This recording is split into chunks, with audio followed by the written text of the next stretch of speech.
And this is something, Ibadallah, this is something that the youthful age of Aisha radiallahu anha, that is important to address, because it is one of the main things that we see, all of us, that the kuffar wish to criticize Islam by way of. And they constantly and frequently repeat this, that the Prophet ﷺ married Aisha and she was only 6. And he consummated that marriage with her and she was 9. But mentioning this does not need much speech. It does not need to be entertained. It does not need to be entertained. As we as Muslims believe, أن كل خير, or everything that is halal is khair, and everything that is haram is shar. And that this is from Allah Jalla wa Ala. He had made it halal for His Messenger sallallahu alayhi wa sallam. And it was halal then just as it is halal now. We do not need to be apologetic. We do not need to be on the back foot as though the kuffar have a higher moral ground than us as Muslimin. These kuffar who act as though they have this higher moral ground when they themselves are all adulterers.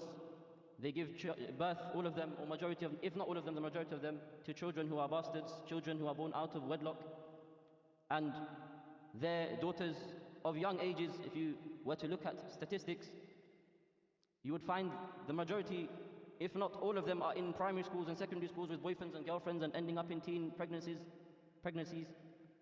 This is rife within their communities. But from their khubth, they do not find it a problem because it is not marriage. They do not find it a problem because it is not marriage. When it is something done in secret behind the backs of the fathers and the mothers, when this was with permission from Abu Bakr radiallahu anhu and Aisha radiallahu anha, we can seal this argument by saying Aisha radiallahu anha, not a single day did she complain about her life with the Messenger sallallahu alayhi wa sallam. And she loved the Messenger sallallahu alayhi wa sallam. And the Messenger sallallahu alayhi wa sallam, she was the most beloved of his wives to him. So why is it they have a problem? We challenge them. Find a single hadith where Aisha radiallahu anha, she complained about being abused by the Prophet sallallahu alayhi wa sallam. They will not be able to do so and find it. So we must be firm in this. And it is something, unfortunately, we say, and sadly, that the Muslims, they are being affected by, because they listen to it.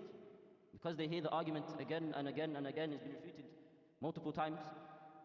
But just listening to it has an effect, even if you are reading refutations on it.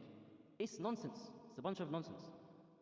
And it is from presentism. If we were to say to these same kafara 100 years down the line, or 100 years in future from now, and the age of marriage had risen to, let's say, 25 or 30, because life expectancy due to advancements in medicine and whatnot had increased up to 100 or 120, whatever, are we going to say now that all those in this generation who had married at 20 or 21 or 22, they're all pedophiles?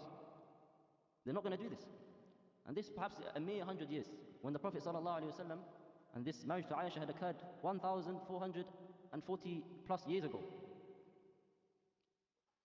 And the Prophet ﷺ, he had from the kuffar of Quraysh, those whose enmity was so much for him, they wished either to exile him or to kill him. They never mentioned this against the Prophet ﷺ. That it was a norm. It was something that was normal. And even today, we don't need to go far back. Perhaps some of us, our parents, married at 13 and 14, or even 12, or even younger. This is just our parents. Go back to the grandparents and it's more certain that it was young. And the kuffar, they make these claims that this is something immoral, but the burden of evidence is upon the claimant. Burden of evidence is upon them. Why is it immoral? And they cannot explain this. And if they say society is societal norms and things like this, well, every society is different. So why is the Western society the default? Why have they made themselves seem as though morality lies with them, when they have nothing to base on? Allah Azza wa Jal, He says, أَمْ آتَيْنَاهُمْ كِتَابًا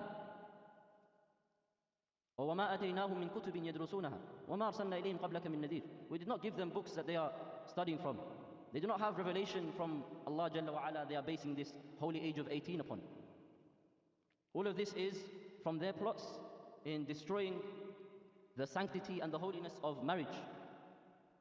And they will spend their wealth on this. They will spend and they will propagate as much as they possibly can to hack away or decrease the Muslimun's Hayba of the Prophet ﷺ and how they view and they will constantly try to vilify the Prophet ﷺ. So the Muslims are, and you see it, subhanAllah, that they're on the back foot when it comes to these arguments. And we simply ask, where is your objective proof to say it is immoral? The same people whose rulers are, as has been exposed recently, the same people whose rulers are doing